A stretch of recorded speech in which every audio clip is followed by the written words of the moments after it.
আজকের এই ভিডিওতে একটা গুরুত্বপূর্ণ তথ্য দিব, যেটা জানা প্রত্যেকটা মানুষের উপর প্রয়োজন বা আবশ্যক বা জরুরি। তাই অবশ্যই ভিডিওটি স্কিপ করবেন না বা উপরে ধাক্কাও দিবেন না। এবং ভিডিওটা যদি ভালো লাগে অবশ্যই লাইক, কমেন্টস এবং বেশি করে শেয়ার করবেন, যাতে আমরা যারা এখনো এই ভুল পথের উপর আছি আমরা যেন সঠিক তথ্যটা জানতে পারি।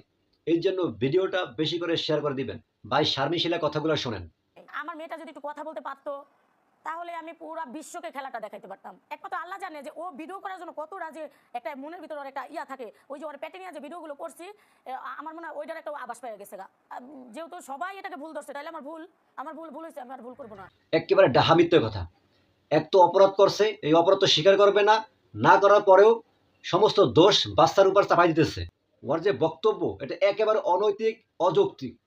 এর মতন সমাজে অনেক লোক আছে যারা বলে যে বরফের হযরত আব্দুল কাদের জেলানী মার গর্ভ থেকে নাকি 18 পারা কোরআনের হাফেজ হয়ে আসছে, অথচ গর্ভে থাকা অবস্থায় তার মা কোরআন পড়ুক বা জিকির আজকার করুক বা সে কোরআনে হাফেজা হোক বা তার মা নাচ গান দেখুক, গান করুক, এর কোনো ইফেক্ট তার উপর পড়ে না।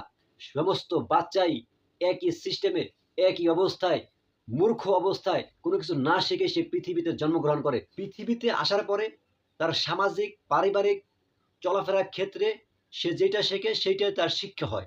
কারণ জন্মের সময় প্রত্যেকটা শিশুই মূর্খ অবস্থায় জন্মগ্রহণ করে। এই ব্যাপারে সকল আলেমের মতামত শুনেন।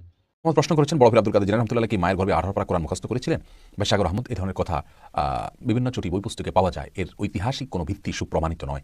আরে বাংলাদেশের এক টিভিতে বর্ণনা করছে, বলছে যে আউযুবিল্লাহ, বর্ণনা করছে কয়েক বছর আগের কথা, বলছে যে মায়ের তাসির শিশুর ওপর পড়ে। হ্যাঁ, গর্ভে যে শিশু আছে তার উপর পড়ে। যেহেতু আব্দুল কাদের জিলানী মায়ের 18 পারা কোরআন মুখস্থ ছিল, সেই জন্য পেট থেকে ও মায়ের ওইটা ভাগে পেয়ে গেছে, আর তারপরে যখনই ভূমিষ্ঠ হয়েছে অলরেডি 18 পারা মুখস্থ। আউযুবিল্লাহ, এই যদি ইসলামিক টিভির দশা হয় তাহলে এই ইসলাম আল্লাহ যেন না শিখায় আপনাদেরকে, এই গুমরাহির ইসলাম যেন না শিখায়, আল্লাহ যেন হেফাজত করে। বোঝা গেছে? আব্দুল কাদের জিলানী মায়ের পেট থেকে মুখস্থ করছে কোরআন কয় পারা।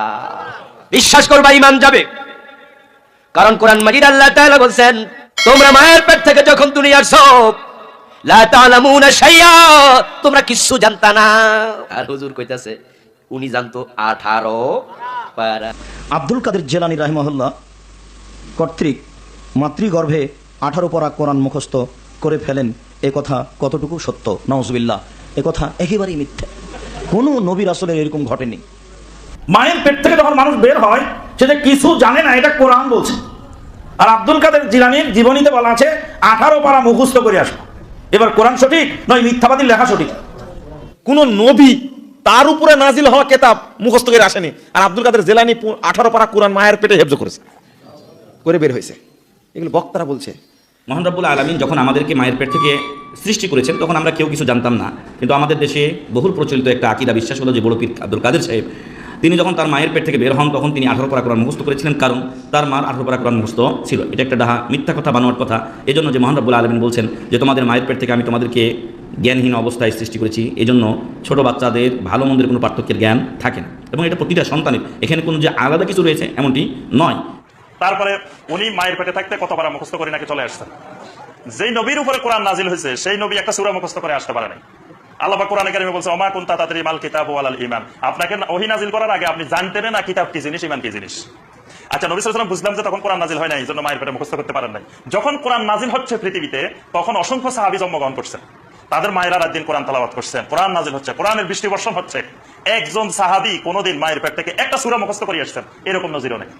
তাবেঈনে কেরামের মধ্যে নাই, তাবেঈনে কেরামের মধ্যে নাই। অথচ দেখেন সেই 471 হিজরিতে 471 বছর পরে নবী সাল্লাল্লাহু আলাইহি ওয়াসাল্লামের হিজরতে জন্মগ্রহণ করছেন, তিনি নাকি 19 পারা মুখস্থ করে চলে আসছেন। এই ভিডিওটা বেশি করে লাইক, কমেন্টস এবং শেয়ার করে দিবেন, যাতে যারা এই ভুল বিশ্বাসের উপর আছে সকলে যেন এই ভুল বিশ্বাস থেকে সরে আসতে পারে।